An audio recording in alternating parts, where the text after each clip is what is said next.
خضر مردی بود که در دل صحراهای بی‌انتها و در دل زمانهای دور زندگی می‌کرد. نام او به معنی سبز است، چرا که گفته می شود او در جوهرهاش زندگی جاوید و دانش بیپایان را حمل می کرد. او نه پیامبر بود، نه پادشاه، بلکه راهنمایی بود که میان دنیای مرئی و دنیای ناپیدا قدم می زد. روزی روزگاری پیامبر جوان موسی که در پی جستجوی حقیقت بود، به خضر رسید. موسی آرزو داشت که از خرد الهی بهره‌مند شود، پس از خضر خواست که او را در مسیر دانش و معرفت هدایت کند.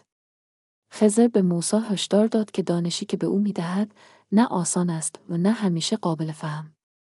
اما موسی با فروتنی پاسخ داد که آماده است تا هر آنچه را که از او می‌آموزد پذیرا باشد. و این گونه موسی و خضر در سفری مشترک به راه افتادند.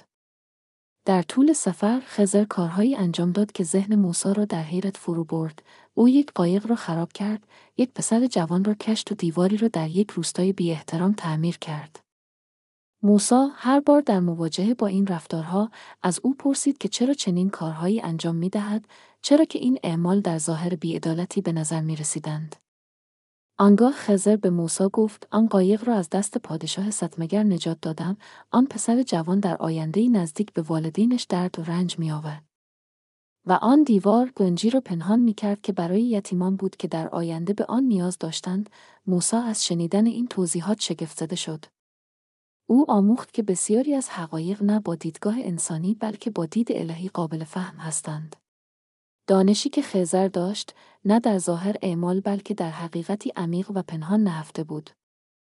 و به این ترتیب خضر از نظرها مهو شد، همانطور که آمده بود، بی سر و صدا. موسی اما پس از این تجربه با قلبی بازتر و درک عمیق‌تری از دنیای پیرامونش به راه خود ادامه داد.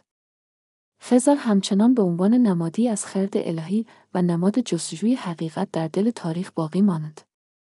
درسی که او به موسی داد، همچنان در دل کسانی که به دنبال درک رازهای عالم هستند، زندگی می کند. برخی حقایق تنها زمانی قابل درک هستند که ما به جهان به چشم تواضع و جستجو نگاه کنیم. این داستان نمادی از دانش نهانی است که تنها در دلهای پاک و آماده قابل درک است.